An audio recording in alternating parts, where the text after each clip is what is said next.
Marie, but I really like what you said, Greg, about if people don't have an experience with something, then they cannot, connect or commit to this idea or this, no matter how good it is or how right it is. If they don't have an experience telling them that this is what they need or this is what makes sense, then you can, you can just tell as beautiful a story as you can come up with. It doesn't change anything. And what I'm thinking about right now is what you talked about when you said that the small groups and the loosely connected is about the tactics, but the shared purpose is about leading the movement. What I think is a really big problem is that I don't think that the people leading a movement necessarily know what the shared purpose is.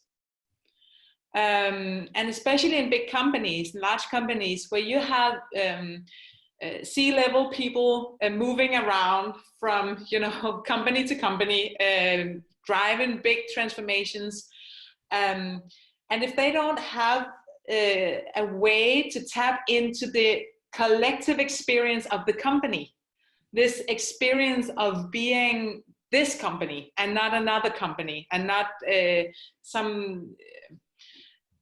a lot of people, thousands of people having lived their whole adult life in this company, having so many experiences of what it means to be this company, serving these customers and clients and collaborating with these colleagues and these departments and these different silos or whatever it is, this way of being organized. If you don't have access to that collective experience, then I don't think you know what the shared purpose is or should be.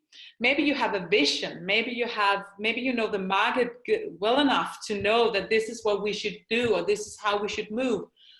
But if you are not capable of connecting that to the shared experience in the company, then I think the idea of a shared purpose becomes very, very hard to act on and lead upon. So so I'm very well, I just want to sort of carry that thought a little bit further, because it's very much what I found in my own research. We look back at people, whether it's Gandhi or Martin Luther King, or Mandela, and we think that they had the answer from the beginning, but they didn't. They had significant failures along the way. Gandhi, when he started out, was so shy that he, as a young lawyer, he couldn't even speak up in court. When he came back to India, his first efforts to start a movement for independence were an absolute disaster. He would later call it his Himalayan miscalculation, when he called for nationwide strikes and they spun out of control and turned into riots, and everything ended up with a horrible massacre at Amritsar. Nelson Mandela, started off as a really extreme Black nationalist. And later learned, and not only to share common purpose among his own people, but in fact the founding document really of anti-apartheid movement was something called the Freedom Charter, and it wasn't just an African National Congress. It wasn't just Mandela's organization, but over 300 organizations, including Indians and mixed race and even whites. And he said, the Freedom Charter would have been much different if the African National Congress, if we had written it ourselves, but because it was a statement of common purpose among these many, many different groups, it became much, much more powerful. And I think that's something, and I think it speaks very much to what Pia was talking about not assuming you understand that shared purpose just because you had the idea. I would also extend what she said and say, I wouldn't just limit that to inside your company, but also stakeholders without.